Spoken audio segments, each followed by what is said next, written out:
The following recordings were obtained from medical archives. Some details have been redacted. Viewer discretion is advised. Mercy General Hospital, 1987. Room 237 was kept empty for 3 years after what happened. Not because anyone ordered it, because no nurse would enter. No orderly would clean it. The door stayed closed and everyone pretended it didn't exist. The patient was admitted on a Tuesday. Male, mid-40s, no ID, no next of kin. Found wandering the highway at 3 a.m., covered in blood that wasn't his. He wouldn't speak, wouldn't make eye contact, just stared at the wall and smiled. Nurse Patricia Chen was assigned to his care. She documented everything. Her notes became evidence in the investigation that followed. Day 1. Patient responsive but nonverbal. Vitals normal, smiling continuously, refuses food. Day 2. Patient began speaking at 2:47 a.m., language unknown. Recording devices picked up audio. Later analysis confirmed no known human language. Patient stopped when I entered room. Day 3. Patient standing in corner of room, facing wall. Has not moved in 6 hours. Vitals still normal. Nurse Chen's final entry was time-stamped 3:15 a.m. on day 4. He's turned around. He's looking at me now. He knows my name. The patient was found in his bed at morning rounds, smiling, staring at the ceiling. Nurse Chen was never found. Her pager was discovered in the hospital parking garage. It displayed one number, 237. Room 237 was sealed that day. The patient was transferred to a psychiatric facility. 3 days later, that facility burned to the ground. 47 deaths. The patient was not among the bodies recovered. In 2019, Mercy General was demolished. Construction workers reported finding a room that didn't appear on any blueprint. Room 237. Inside, a hospital bed, neatly made, and on the pillow, a nurse's pager still displaying one number, 237, St. Mary's Medical Center, the night shift, 11 p.m. to 7 a.m. Most nights, it's routine. Vitals, medications, the occasional emergency. But some nights, the hospital feels different, wrong. Nurse David Ortiz kept a private log, not the official records, his own notes. What he found when his replacement discovered it, tucked behind a ceiling tile in the break room, formed the basis of the only official investigation into what the night staff called the third floor incidents. September 3rd, third floor East Wing, room 312, patient reported seeing the night nurse at 2 a.m. Problem, I'm the only night nurse on duty. Patient described someone in an old uniform, white dress, cap. We haven't used those in 40 years. September 10th, 3 patients on third floor reported the same figure. Old uniform, cap, never speaks. Stands at the foot of the bed. When they blink, she's gone. September 17th, I saw her. 2:15 a.m., room 308.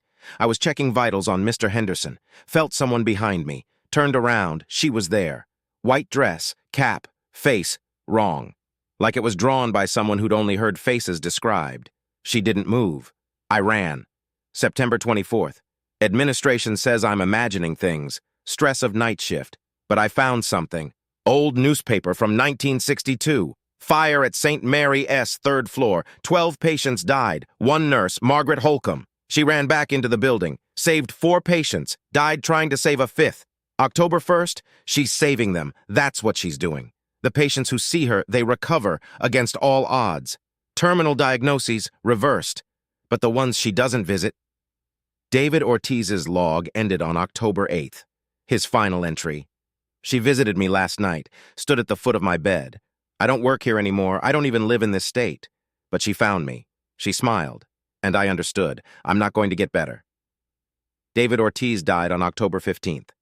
Cause of death, unknown. Autopsy revealed no abnormalities. Every organ functional, every test normal. His body simply stopped. St. Mary's third floor still has a night nurse. The current staff knows not to ask questions when patients mention her. Some things are better left unexplained. Dr. Elena Voss was the best neurosurgeon at Johns Hopkins. Precision, skill, instinct. She'd performed over 2,000 operations without a single fatality, until March 14th. The patient was routine, tumor, left temporal lobe, 3 hours, maybe 4, standard procedure. Dr. Voss requested the operation be recorded, standard practice for teaching purposes. What the camera captured was not standard. The first 2 hours proceeded normally. Incision, retraction, careful navigation through healthy tissue. Dr. Voss's commentary was calm, professional. Then, at 2:37 p.m., she stopped speaking. For 47 seconds, there was no sound but the heart monitor and the surgical equipment. Then Dr. Voss spoke. One sentence. "I can see it now." The surgical nurse later testified that Dr. Voss's hands never stopped moving, but her eyes were wrong, distant, focused on something above the patient, something none of them could see. At 2:45 p.m., Dr. Voss removed the tumor. Perfect extraction.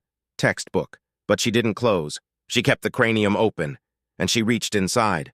Not with instruments, with her bare hands. The surgical team froze. No one stopped her. Later, none of them could explain why. It was as if they'd forgotten how to move, how to speak, how to be human. Dr. Voss's hands moved with purpose, searching, finding. She extracted something from the patient's brain, something that shouldn't have been there, something that moved. She held it up to the light. The camera captured it clearly. A mass of tissue, roughly the size of a walnut, pulsing with its own rhythm, and eyes. Tiny, forming eyes, looking at the surgical team. Dr. Voss spoke again. "They've been here longer than us. They just needed a way to see." Then she collapsed. The patient survived, full recovery, no memory of the surgery, no memory of anything from the past 6 months. Dr. Voss never performed another operation. She resigned the next day. When investigators reviewed the surgical tape, they found 47 seconds of static where the extraction occurred. The camera malfunctioned, they said. Electrical interference. But the audio remained. And in those 47 seconds, if you listen carefully, you can hear something. Breathing. Not human breathing. Something learning how to use lungs. Dr. Voss died in 2019. Car accident. But the autopsy revealed something the coroner couldn't explain. Her brain was missing 47 grams of tissue, precisely the weight of the mass she'd extracted. The patient from March 14th is still alive, retired, lives alone.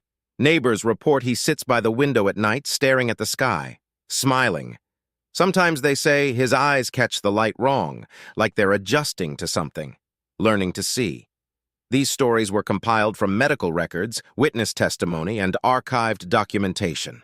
Some details remain classified. Some witnesses refuse to speak on record. The Malignant Monitor will continue to collect transmissions. If you have a story, a recording, evidence of something that shouldn't exist, send it. We are always listening.